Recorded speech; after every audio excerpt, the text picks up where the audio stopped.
주를 찬양 내 평생 주를 따르 내 영혼 주를 노래 저는 나의 천국입니다. 아멘. 할렐루야. 반갑습니다. 귀하신 분들, 오늘 은혜 나눌 말씀은 이사야서 43장 21절 볼까요? 이사야서 43장 21절.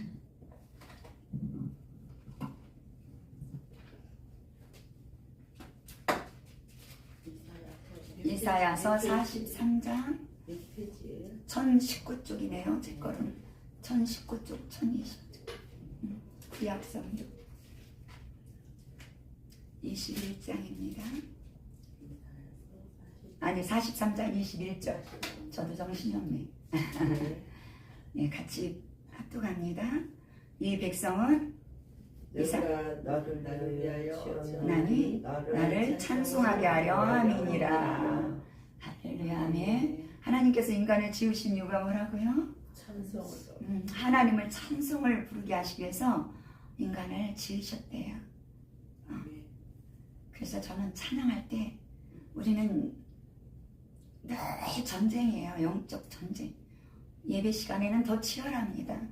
예배 시간에는 더 어둠들이 더 역사를 합니다. 그래서 정신을 바짝 차리고 우린 예배를 드려야 돼요.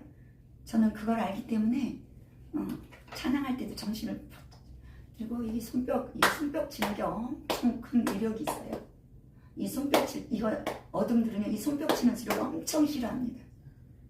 예, 이 손뼉 치는 아주 저는 왜 우리가 기도하다가 저도 막 기도하다가 막 나도 모르게 손뼉 칠 때가 있어요. 이 손뼉 칠 때 이게 사탄들이 어둠들이 깜짝깜짝 놀래요. 떠나가요. 이게 손뼉 치는 거예요. 그러니까 우리는 영은 알잖아요. 우리의 모든 그걸 알기 때문에 우리도 기도하다가도 갑자기 막 손뼉을 막 칠 때가 있어. 왜 그런가 그랬더니 영은 아니까 우리 영이 아니까 방해를 하고 있다는 걸 알기 때문에 그러니까 손뼉을 치면 막 이 어둠들은 깜짝깜짝 놀래고 아주 진저리 치더라고요. 그리고 얼마나 이 어둠들은 우리가 찬양하는 걸 싫어하는지 몰라요. 그렇죠. 찬양은 인간에게 주신 명령이고 가장 중요한 사명입니다. 여기 이사야서 43장 7절을 보면은 뭐라고 이렇게 7절 한번 볼까요? 이사야서 43장 7절 한번 봅니다. 같이 읽습니다. 내 이름으로 불려지는 모든 자 곧 내가 내 영광을 위하여 창조한 자를 보게 하라. 그를 내가 지었고 그를 내가 만들었느니라. 아멘. 인간을 지으신 것은 또한 인간을 통해서 영광을 받으시려고, 또 21절은 인간을 통해서 찬송을 받으시려고 인간을 지으셨대요. 그러니까 인간의 본분이 하나님께 영광을 돌리며 하나님께 찬양하는 삶을 사는 것이 인간의 본분이에요. 그래서 찬양은 인간에게 주신 명령이며 또한 가장 중요한 사명입니다. 제 이름이 뭔지 아세요? 찬양. 알고 계시군요. 얼마나 저도 제 인생이 정말 팍팍한 인생을 살았으면 하나님께서 이름을 바꿔주실 만큼 2007년도에 하나님께서 성령께서 찾아오셔서 그때 제가 기도원을 하고 있었어요. 전도사로서. 제가 전도사 때 기도원 원장을 3년을 하고 있었어요. 3년째 하고 있는데 성령께서 그때 어느 목사님 부부님 그 목사님이 저를 보면 찬양이라고 이름을 바꾸라고 그러더라고. 한 3번인가 그랬어. 근데 제가 아유 찬양이가 뭐야 이름이, 이제 속으로 내 유기 아버지가 지어준 이름이 최고지. 제가 이제 이러고 순종을 안 했어요. 근데 그 목사님 부부를 모시고 우리 기도원에서 집회를 하고 있는데 저 뒤에서 은혜를 받고 있는데 성령께서 네 이름, 제 이름이 원래 저희 집안이 근자 돌리면 뿌리 근자 돌림. 그래서 이 근옥이야. 호적상은 이 근옥이고 호적상에 호적이 잘못됐어. 우리 집안 내려오면 그 뿌리 근자 돌림이라 근옥인데 호적에는 이름 다 밝히네. 건옥으로 돼 있어. 세울 건자 건옥. 이 건옥이 나는 그 이름이 싫었어요. 건옥이라는 이름이. 차라리 근옥이가 낫지. 근데 이름이 어떻게 세울 건자가 들 근옥이 건옥. 근데도 건옥이든 근옥이든 어쨌든 하나님께서 2007년도 이제 그 두 분 모시고 집회를 하는데 성령께서 그래. 내 이름 근옥이는 아픔의 이름, 고통의 이름이다. 그러시면서 내 이름을 찬양이로 바꿔라 그러셨어요. 그래서 제가 2007년도부터 이 찬양이라는 목사, 그땐 또 전도사였어. 찬양이로 이름 바꿔라. 그리고 목사 안수를 빨리 받아라. 그날 동시에 두 가지를 말씀하시더라고요. 전도사 때 내가 기도 원장을 3전을 하고 있었으니까. 그래서 제 이름이 찬양이가 됐습니다. 그리고 하나님께서 저의 성대를 보여주셨어요. 뭐 찬양을 잘해서 찬양으로 이름을 바꿔주신 게 아니야. 찬양 잘하는 분들 얼마나 많아요. 근데 이제 하나님은 꼭 찬양을 잘해서 저기가 아니야. 저의 성대를 보여주시더라고요. 하나님께서. 이 성대에 어떻게 보였냐면 나팔로 보여주셔. 이 황금 나팔인데 그 아주 자그마한 굵기가 자그마한 나팔, 황금 나팔이 여기에 이렇게 다 들어있어요. 그러면서 제가 불러지는 찬양은 여기서 나오는 게 아니에요. 3단계를 거쳐서 나와요. 하나님이 그걸 보여주셔. 이게 나팔이 이렇게, 나팔이 이렇게 있잖아요. 저는 참나이 배꼽 밑에서부터 볼록 3단계를 거쳐서 나와요. 그러니까 이 찬양이 상당히 실상은 힘이 들어가요. 이걸 끌어올려야 되니까. 그래도 수십 년을 제가 이렇게 찬양을 하잖아요. 그래도 뭐 목이 쉬어서 찬양을 못하거나 그러진 않잖아. 그러니까 하나님의 그 성대까지도 하나님이 그렇게 보여주시더라고. 황금 나팔로 이렇게 들어가지고. 그래서 하나님이 인간을 지으신 것이 찬송을 받으시려고 인간을 지으셨다. 이 찬송의 오늘 제목은 찬송의 능력이에요. 찬송할 때 엄청난 능력이 있습니다. 찬양할 때. 그래서 오늘 말씀 제목은 찬송의 능력이라는 제목으로 은혜를 받겠습니다. 찬송은 단순히 노래를 부르는 것이 아닙니다. 찬송은 하나님께 드리는 우리의 믿음의 고백인 것입니다. 그래서 사람은 기쁠 때 노래를 합니다. 그러나 믿음의 사람은 고난 속에서도 하나님을 찬송합니다. 이사야서 40장 21절 말씀처럼 하나님께서 사람을 만드신 이 목적이 바로 하나님을 찬송을 하기 위해서입니다. 세상에는 많은 사람들이 있습니다. 그러나 그 많은 사람들이 하나님을 찬양하진 않습니다. 하나님을 찬양하는 사람들이 바로 하나님의 백성인 것입니다. 우리는 하나님의 백성입니다. 새는 노래로 하나님을 찬양합니다. 별은 빛으로 반짝반짝 빛나잖아요. 빛으로 하나님을 찬양합니다. 예.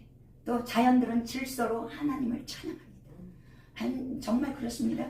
이사야서 보면은 이사야서 44장 23절 보면 피조물 드린 노래예요. 예?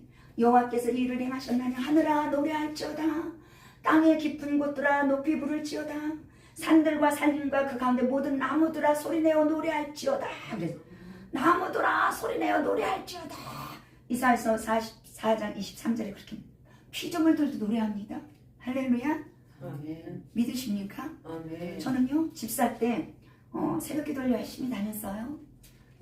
그러니까 영적 세계는 하나님께서 영안을 열어 주셔야 볼 수가 있는 거야. 영적 세계는 매일 새벽 기도 왔다 갔다 교회 왔다 갔다 하는 그 길인데 어느 날 새벽 기도 갔다가 기도 마치고 한 6시, 7시쯤에 이렇게 교회를 오는 거예요. 그때가 한 11월 달, 그러니까 가을이 지나고 이제 이렇게 겨울이죠. 낙엽이 다 지었을 때. 근데 이제 기도 마치고 응얼응얼하고 이제 그 가로수 길가에 다 가로수들이 이렇게 심겨져 있잖아요. 그래갖고 이제 이렇게 응얼응얼 참아나가고 오는데 갑자기 이제 성령께서 내 영안을 열어 나무를 보게 하시더라고. 그 길가에 큰 나무를 보게 하셔. 근데 낙엽이 다 졌으니까 가지만 앙상하잖아요. 이 가지만. 근데요 세상에 매일 새벽기도 갔으니까 매일 보던 나무인데 그냥 낙엽이 졌구나 이렇게만 생각했는데 영안을 열어 보여주시는데 이 나무 가지들이 다 어떻게 하고 있냐? 이 다 하늘로 뻗치고 있잖아요. 우리가 찬양할 때도 할렐루야 이러잖아요. 이 나무들도 세상에 그 가지가 전부 다 할렐루야 뜻게도 안 해. 큰 소리로 찬양할지어다 그랬잖아요. 큰 소리로. 이 나무 가지들도 나무들도 이사야서 44장 23절도 말씀하잖아요. 모든 나무들아 소리내어 노래할지어다. 이렇게. 그러니까 그 은행나무인지 뭐가 할렐루야 손을 야 놀랬어요. 너무 놀랬어요. 어쩌면 그렇게 하늘로 가지를 뻗치고 할렐루야 그것도 엄청 큰 소리, 그러니까 최대한 낼 수 있는 소리를 큰 소리로 할렐루야 하고 있어요. 가지들이, 나무 가지들이. 그때 그러고 나서 저는 이제 나무를 잘 봐요. 나무 가지들을 이렇게 봐요. 그래서 너무 신기해서 제가 이렇게 옆에 봤더니 잔디들이, 겨울에도 이렇게 잔디들이 다 죽진 않잖아요. 이렇게 잔디들이 이렇게 나 있어요. 근데요, 그 작은 풀 잔디들도 뭐 어떻게 하는 줄 아세요? 그것들도 할렐루야 할렐루야 다 찬양해요. 놀라워요. 이런 꽃들도 다 찬양. 그래서 저는요, 여기서 하나님 앞에 매일 밤 이렇게 라이브를 할 때요, 저는 혼자 한다고 생각 안 해요. 이 꽃들과 같이 저는 찬양을 올려요. 이 꽃들, 여기 꽃들. 예. 그럼 여기에, 그래서 어느 분이 저에게 그러시더라고요. 그러니까 이 새 노래로 찬양하는 거야. 이들이 찬양하는 걸 내 목소리로 소리를 올리는 거야. 여기도 꽃 있죠? 그러니까 어느 목사님이 그렇게 말씀하시더라고요. 제가 찬양할 때 어떤 웅장한 어떤 화음을 이렇게 넣어서 하는 것 같다고. 제 유튜브를 보셨는지 어쩌는지 혼자 예배 드려도 또 어떤 때 보면 정말 그 천국의 오케스트라가 여기 와서 하는 것처럼 어떤 때 나도 놀랄 때가 있어요. 이거 무슨 소리지? 분명히 나 혼자인데도 막 여럿이 부르는 것 같은 웅장한 소리가 이렇게 들릴 때가 있어요. 그만큼 하나님은 우리의 찬양을 기뻐하십니다. 이렇게 피조물들도 다 하나님을 찬양합니다. 그렇습니다. 하나님을 믿는 사람들이, 우리는 찬양하는 사람들은 다 하나님의 백성인 것입니다. 새는 노래로 하나님을 찬양하고 별들은 빛으로 하나님을 찬양하고 또 자연은 질서로 하나님을 찬양합니다. 그래서 성도는 찬송하는 존재인 것입니다. 우리가 찬송할 때 우리는 하나님이 지으신 목적대로 살아가는 것입니다. 그래서 저는 찬송만이라도요, 돈 드는 거 아니잖아요. 찬송은요, 하나님이 가장 기뻐하시는 게 찬송이에요.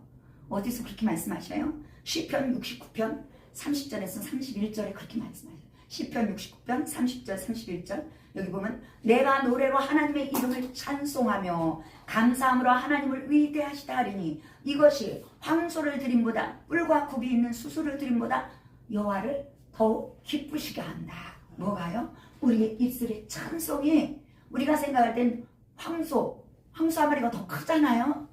근데 하나님은 그거보다 당신의 백성들의 입술의 찬양 한 곡을 더 기뻐 받으신대요. 할렐루야. 네, 이렇게 그렇습니다. 그래서 우리가 찬송할 때 하나님의 위대하시다라고 선포하는 것입니다. 시편 34편 3절은 나와 함께 여호와를 광대하시다 하며 함께 그의 이름을 높이세 그랬습니다. 찬송은 하나님을 높이는 신앙의 고백인 것입니다. 찬송은 감사에서 납니다. 감사함으로 하나님을 위대하시다 하리니, 여기 있을 시편 69편 30절 31절에서 그렇게 말씀하시죠. 감사함으로 하나님을 위대하시다 하리니, 감사함으로 하나님을, 진짜 찬송은 감사에서 나옵니다. 하나님이 나를 구원하셨기 때문에 우리는 찬송을 합니다. 오늘도 나를 지켜주시기 때문에 감사합니다. 매일의 삶을 하나님의 은혜로 우리가 살아가기 때문에 우리는 감사합니다. 그래서 우리는 날마다 하나님께 감사하며 찬양해야 합니다. 감사가 없는 찬송은 형식인 것입니다. 감사가 있는 찬송은 진짜 예배인 것입니다. 입술의 찬송은 마음의 감사에서 시작되는 것입니다. 그래서 하나님은 우리의 감사의 중심의 찬송을 기뻐하십니다. 그걸 무엇보다도 기뻐하신다고요? 황소를 드림보다 하나님을 더 기쁘시게 하는 것이다 그랬습니다. 구약시대에는 하나님께서 제사를 지냈습니다. 소를 드리고 양을 드리고 제물을 드렸습니다. 그러나 하나님은 말씀하십니다. 찬송과 감사가 더 기쁘다. 때문에 그래서 하나님은 감사의 찬송을 가장 기뻐하십니다. 사무엘상 16장 23절 말씀에 또 이런 말씀이 있습니다. 찬송이 가져오는 치유의 능력이 있습니다.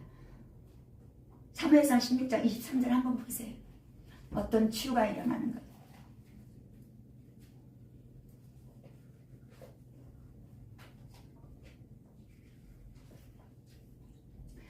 사무엘상 16장 23절. 내 성경이 아니니까. 아, 그래요? 그럼 네. 제가 보면 하나님께서 부리시는 악령이 사울에게 이를 때에 다윗이 수금을 들고 와서 손으로 탄즉 사울이 상쾌하여 낫고 악령이 그에게서 떠나더라. 아멘.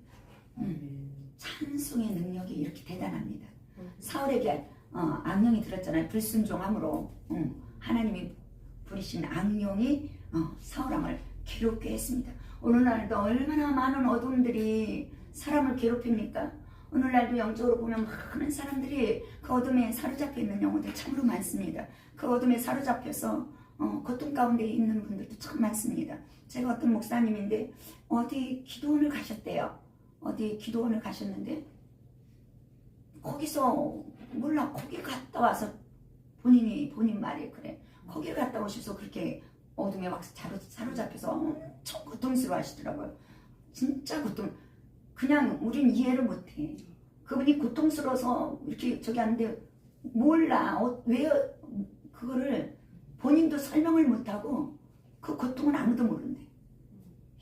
이렇게 어둠에 잡히면 무서운 거예요. 그렇습니다. 찬송은 마음을 새롭게 합니다. 본문에서 보면 사울왕이 악령으로 인해 괴로움을 겪었습니다. 마음이 불안하고 평안이 없었습니다. 두려움과 괴로움이 계속되었습니다. 그때 한 사람이 등장합니다. 그 사람이 누군가요? 바로 다윗입니다. 다윗이 수금을 들고 하나님을 찬양하기 시작했습니다. 그때 놀라운 일이 일어났습니다. 사울의 마음이 상쾌해졌고 괴로움이 사라졌습니다. 바로 어둠이 그를 괴롭혔던 악령이 떠나고 마음에 평안이 찾아왔습니다.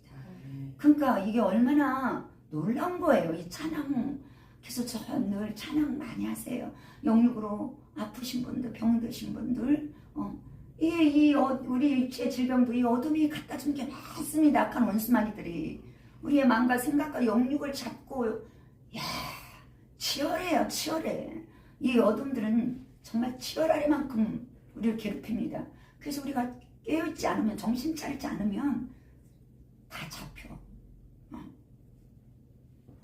찬송에는 마음을 새롭게 하는 능력이 있습니다.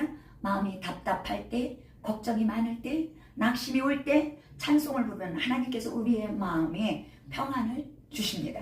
또한 찬송은 악한 영을 물리칩니다. 본문은 분명히 말합니다. 악령이 그에게서 떠나더라. 아멘. 왜 괴롭고 불안하고요? 그랬을까요? 악령이 그의 마음을 잡고 있었기 때문에. 그러나 다윗이 수금을 타며 하나님을 찬양했을 때 바로 그에게서 악령이 떠나니 바로 그 심령에 평안이 찾아왔습니다.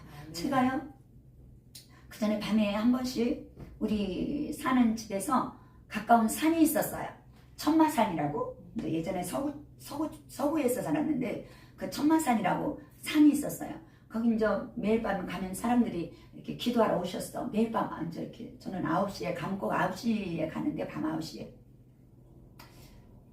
근데 어느 날은 낮에 가게 하셔요. 거기 산에를. 나는 낮에는 안 가는데 왜 낮에 가게 하실까? 그래서 낮에 갔는데요. 제가 기도하는 자리, 이제 사람이 잘 기도하는 자리가 있잖아요. 저는 혼자 다녔어요. 산기도도. 가면은 내가 이제 밤에 가서 기도하는 자리를 가서 봤더니 그때가 한여름이었어요. 보니까 세상에 그 풀밭에 앉아서 그 아카시아 나무 밑에서 제가 기도를 하더라고요. 보니까 벌러지가요. 쐐기벌레 막 털 잔뜩 달린 그 아카시아 그 벌레들이 버글버글해. 그러니까 깜깜한 밤에 가니까 모르는 거야. 못 본 거야. 거기 앉아서 기도한 거야. 근데도 그래도 느낌이라는 게 있었을 거 아니에요. 이게 이렇게 이런 데 오면 느끼잖아요. 안 보여도. 저는 벌레를 너무 싫어하거든요. 그런 건 아주. 그래서 왜지? 왜 낮에 여기를 오게 하셨을까? 뭐지? 이제 이렇게 생각되는 거예요. 하나님이 낮에 여길 가게 하셔서 가게 하신 건가? 아니면 어둠이 사단이 나를 가게 하는, 이제 모르는 거예요. 그거는 잘. 그리고 그 자리를 보게 하시고. 그래서 이제 그 자리에서 어머, 내가 이런 데서 기도를 했구나. 그래도 감사한 게 한 번도 벌레가 이렇게 올라오진 않아서 그렇게 이렇게. 그래서 이제 그 자리에서 기도하고 하지 않고 올라간 김에 이렇게 산에 서서 찬양을 했는데, 아니 찬양을 하고 있었어. 내가 찬양했는데 뭐가 오른쪽 귀로요, 나는 그런 거 처음 느껴. 오른쪽 귀로 뭐가 푹 들어와. 근데 나가진 않았어. 들어왔는데 그래서 안 되겠다. 안 나갔으니까 그 다음날 또 갔어. 그 다음날 또 가서 그 내가 섰던데 서서 찬양하던데 거기 가서 이제 찬양을 했어요. 또 어제 뭐가 확 들은 것만 알았잖아. 내가 느꼈잖아. 가서 또 막 찬양을 했어. 그랬더니 뭐가 후다닥 딱 나가더라고. 야, 이게 그러니까 어둠들이 들랑달랑 하는 게 맞아요. 여로 확 들어오는 걸 내가 느낀다니까. 그리고 막 한참 찬양했더니 확 나가더라고. 그렇습니다. 이렇게 찬양에는 능력이 있습니다. 그렇습니다. 찬송할 때 악한 영을 물리칩니다. 찬송은 하나님을 높이는 영적 행위입니다. 그러나 하나님을 찬양할 때 하나님의 임재가 임합니다. 하나님의 임재가 있는 곳에는 어둠도 머물 수 없습니다. 빛이 오면 어둠이 사라지듯이 찬송이 울려 퍼질 때 악한 영이 떠나갑니다. 그래서 성도는 영적으로 힘들 때 찬송을 부르는 것이 중요합니다. 찬송 부를 때 악한 영이 떠나가면 그 악한 영들이 가지고 왔던 나의 모든 질병도 악한 영이 떠났기 때문에 낫는 거예요. 예. 또 찬송은 하나님의 임재를 경험하게 합니다. 다윗은 단순히 악기를 연주한 것이 아니라 그는 하나님을 향한 마음으로 찬양했습니다. 그래서 하나님께서 역사하셨습니다. 찬송이 울려 퍼질 때 하나님의 임재가 나타났습니다. 찬송은 하나님을 가까이 경험하게 합니다. 찬송할 때 마음이 뜨거워지고 찬송할 때 눈물이 흐르고 찬송할 때 하나님이 가까이 계심을 느껴집니다. 왜냐하면 하나님은 찬송 중에 임재하시기 때문에 그렇습니다. 그래서 시편 21편 3절 주는 이스라엘의 찬송 중에 거하시는 이신이다 그랬습니다. 하나님은 찬송하는 사람을 또한 사용하십니다. 하나님은 왜 다윗을 사용하셨습니까? 그는 찬양하는 사람이었기 때문에 그렇습니다. 다윗은 들판에서 양을 치면서도 늘 하나님을 찬양했습니다. 어둠 속에서도 하나님을 찬양했습니다. 그래서 하나님은 그를 사용하셔서 왕을 살리고 나라를 살리는 사람이 되게 하셨습니다. 찬송하는 사람은 하나님이 사용하시는 사람입니다. 사무엘상 16장 23절은 우리에게 중요한 진리를 가르쳐 줍니다. 마음을 새롭게 합니다. 악한 영을 물리칩니다. 하나님의 임재를 경험하게 합니다. 하나님이 사용하시는 사람이 되게 합니다. 그러므로 우리는 어떤 상황에서도 찬양을 멈추지 말아야 합니다. 기쁠 때도 어려울 때도 몸이 아플 때도 눈물 속에서도 하나님을 찬양하십시오. 그럴 때 하나님께서 우리의 삶 가운데 치유와 평안을 주실 줄 믿습니다. 또한 찬송은 어떤 능력이 있는가? 영육의 삶에 묶이고 맨 것들을 푸는 역사가 있습니다. 사도행전 16장 25절 26절 볼 때 밤중쯤 되어 바울과 실라가 기도하고 하나님을 찬송하며 죄수들이 듣더라. 이에 갑자기 큰 지진이 나서 옥토가 움직이고 문이 곧 다 열리며 모든 사람의 맨 것이 다 벗어진지라. 바울과 실라가 왜 옥에 갇혔습니까? 착고에 든든히 착고에 채워서 발에 손에 다 착고 왜 깊은 옥에 갇혔어요? 복음을 전하다가 점치는 그 여종을 귀신을 쫓아주는 대가로 깊은 옥에 갇히잖아요. 그러나 그들은 깊은 옥에서 원망하고 불평하는 것이 아니라 하나님께 기도하고 찬송했어요. 그때 역사가 일어났습니다. 찬송은 고난 속에서도 드리는 믿음인 것입니다. 본문의 상황은 매우 어려운 상황이었습니다. 바울과 실라는 복음을 전하다 붙잡혀 매를 맞고 감옥에 갇히게 됐습니다. 몸은 상처투성이었고 발에는 착고가 채워졌습니다. 억울한 상황입니다. 그러나 그들은 원망하지 않습니다. 성경은 이렇게 말합니다. 기도하고 하나님을 찬송하며 그랬습니다. 이것이 바로 믿음입니다. 진짜 믿음은 고난 속에서도 찬양하는 믿음입니다. 그들이 찬송했을 때 어떤 역사가 있었는가? 찬송은 다른 사람에게 믿음을 전합니다. 본문을 보면 중요한 말씀이 있습니다. 죄수들이 듣더라. 바울과 실라가 옥중에서 기도하고 찬양을 힘차게 불렀을 때 옥문을 지키던 죄수들이 듣더라. 감옥에 있던 죄수들이 사도 바울과 실라의 찬송을 들었습니다. 그들은 생각했을 것입니다. 저 사람들은 저렇게 고통 속에서도 찬송을 할까? 그렇게 생각했을 것입니다. 우리의 찬송은 전도의 도구가 됩니다. 어려운 가운데서 찬송하는 모습, 문제 속에서도 하나님을 신뢰하는 모습, 이것이 다른 사람들에게 믿음으로 보여주는 증거가 됩니다. 신앙은 말보다 삶의 찬송으로 전해지는 것입니다. 찬송할 때 하나님이 역사하십니다. 찬송이 울려 퍼질 때 놀라운 일이 일어났습니다. 성경은 말합니다. 갑자기 무엇이 났어요? 큰 지진이 나서 옥터가 움직이고 문이 다 열렸다 그랬습니다. 이것이 단순한 자연현상이 아니라 하나님의 역사였습니다. 하나님의 일하심이었습니다. 감옥문이 열렸고 쇠사슬이 풀렸고 묶였던 것이 자유하게 되었습니다.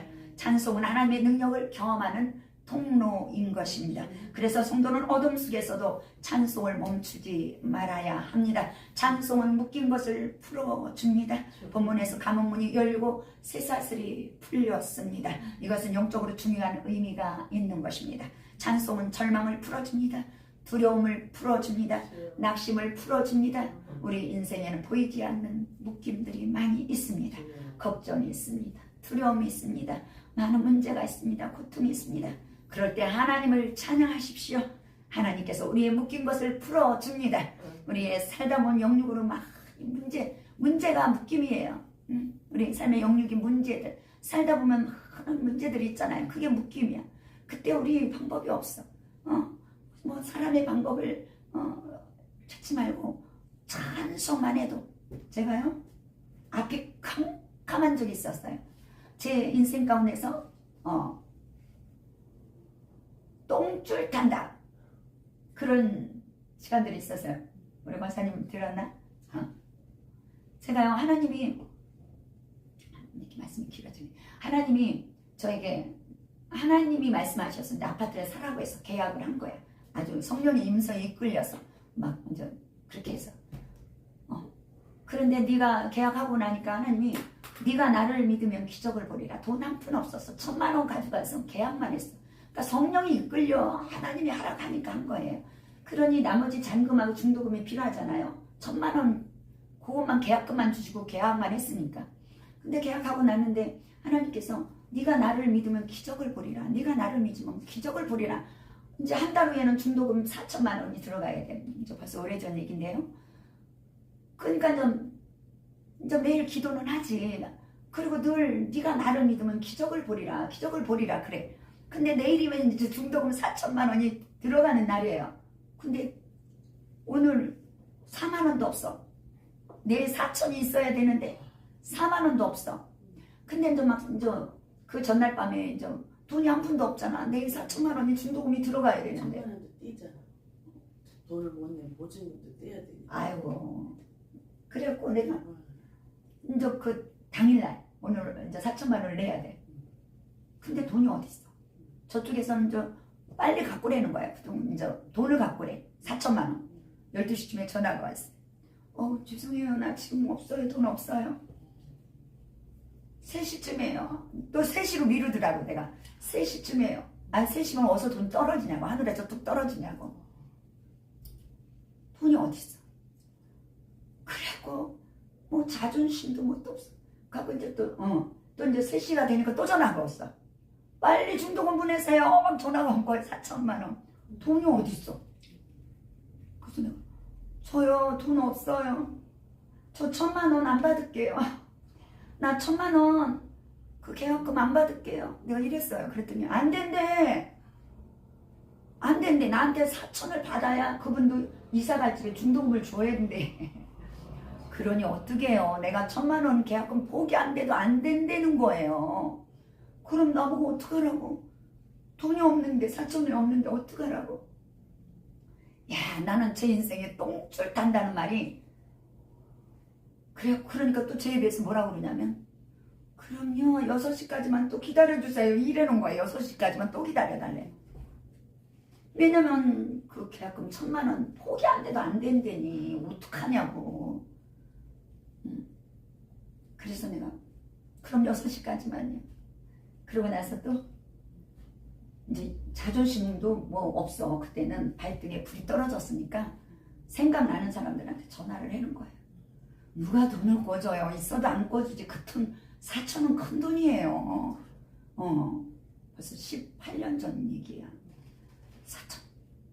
없지, 다 없지. 있어도 안 꿔주지. 시간은 자꾸 가네.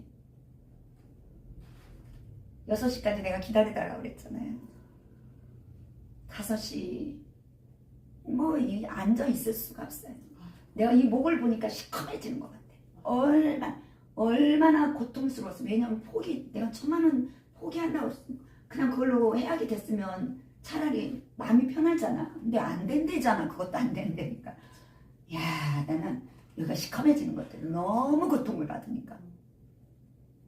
근데 5시 한 20분쯤인가 뭐 이렇게 가만히 앉아 있을 수도 없어. 빙빙빙빙 돌아. 내 눈은, 내 귀는 뭐 이상하게 전화기에 집중을 하고 내 눈은 교회 문을 집중하면서 그냥 기도원에서 방법만 이렇게 돌고 있어. 그러다가 한 5시 20분쯤에 20분인가 무슨 마음이 드냐면 그렇게 똥줄 타고 그렇게 죽겠던 마음이 싹 내려져요. 어떻게 내려지냐? 평안하면서 제 입으로 이렇게 말해요. 우리 하나님이 그러셨잖아요. 네가 나를 믿으면 기적을 보리라 그랬는데 내가 이렇게 내가 이 아파트를 하나님 앞에 받을 만한 믿음이 합격이 안 됐나 보다. 내가 이렇게 생각하더라고. 네가 나를 믿으면 기적을 보리라 하셨는데 지금 역사가 안 일어났잖아 지금. 내가 믿음이 하나님한테 이 아파트를 받을 만한 믿음이 합격이 안 됐나 보다. 그냥 이러면서 체념인지 뭔지 몰라. 그렇게 죽겠던 마음에 평안해지면서 찬양 377장 찬양하더라고.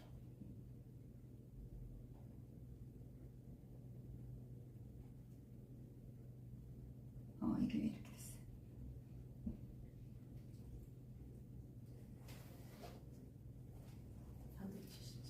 아니요, 이거 갑자기 안 나오네. 아무튼 그랬어요. 그래갖고 이제 제가 기도하고 있는데 그러고 있는데 평안해서 주 안에 있는 나 그거예요. 그 찬양이. 그걸 이제 평안한 마음으로 찬양을 하고 있어서 내가 믿음이 합격이 안 됐구나. 그렇게 막 찬양을 하는데 한 5시 40분쯤인가 누가 막 교회 문을 팍팍팍팍 두드리는 거예요. 4,000만 원을 누가 가지고 온 거야. 부동산 아저씨가. 계약할 때 그러셨거든. 하나님이 그 부동산에서 나의 장막을 사는데 끝까지 도와주면 큰 축복이 있다라고 말해줘라.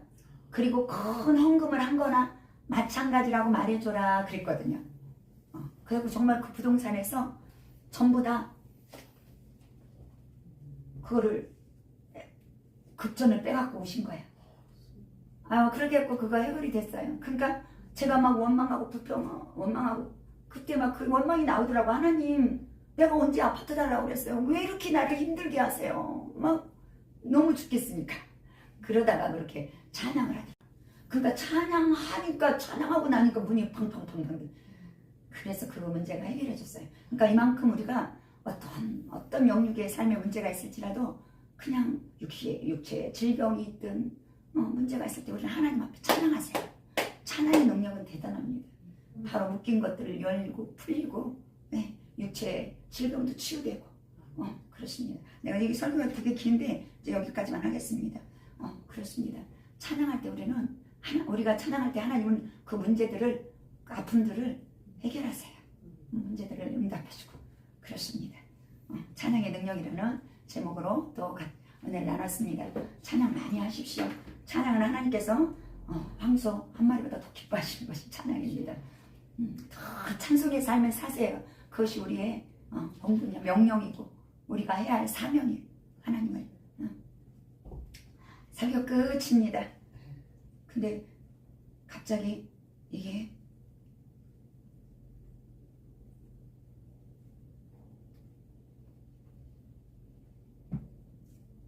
먹통이 돼버렸어. 주여 하나님, 수프로이스. 그렇습니다. 찬송할 때 우리 하나님께서 기뻐하시는 찬양을 올려드리는 그 인생에 하나님은 좋게 하십니다. 여러분 찬송 많이 하시고 승리하세요. 어디 가면 저의 이름을 바꿔주실 만큼 그렇게 찬양으로. 그래서 제가 매일 밤 심창에 그렇게 기뻐하세요. 하나님은